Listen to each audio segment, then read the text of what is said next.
Tonight I want to tell you a story. This story happened in 1988 when I was 13 years old.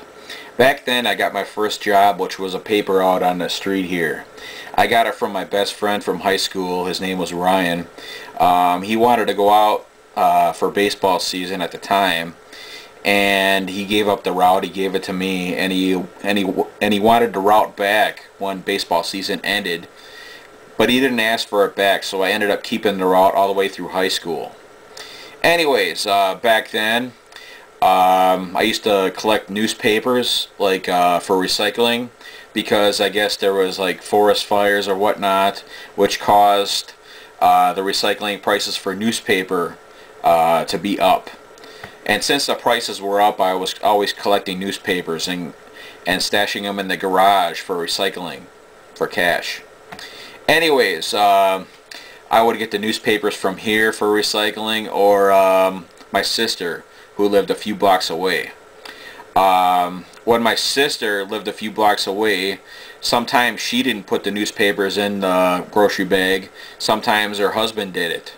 And I always knew her husband had dirty magazines laying around the house or laying in the bathroom. Because whenever I would go to the bathroom at her house, there was always a Playboy laying on the floor or whatnot. And whenever he would put the newspapers in the grocery bag, I was always looking forward to finding dirty magazines in the grocery bag along with the newspapers. I would look through the newspapers to see if there was any magazines tucked in there, and there was like 3 I found when they lived over there. I found 3 magazines in those grocery bags full of newspapers.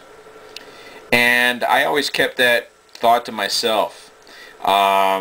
Nobody knew about the dirty magazines, so I always stashed them in the garage underneath this metal cabinet without no doors that was in there, the shelf.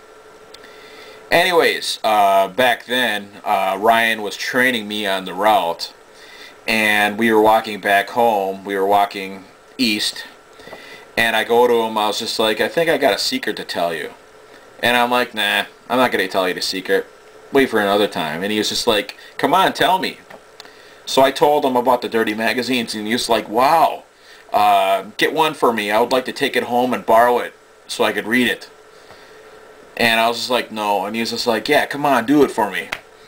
So I took a brown paper bag to the garage, put the dirty magazine in the bag, then walked across the yard back on the sidewalk to meet Ryan again so we could walk home.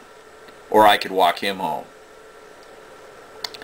And before you know it, after Ryan took the magazine home, he was taking it to school. He was putting it in his locker at school. I'm like, Jesus Christ, what the fuck's going on here? I sure hope you don't get caught, because your parents won't think highly of you after that.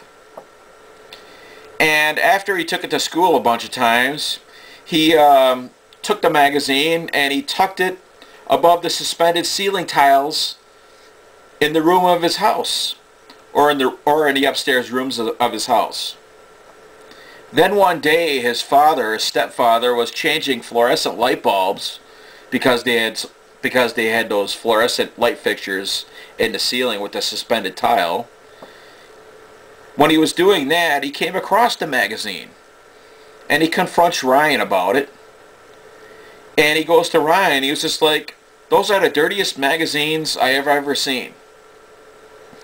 And Ryan always thought that was hypocritical, because the magazines underneath his stepfather's mattress in his parents' bedroom were even worse. They were even more explicit than the Hustler magazine I gave to him or borrowed to him.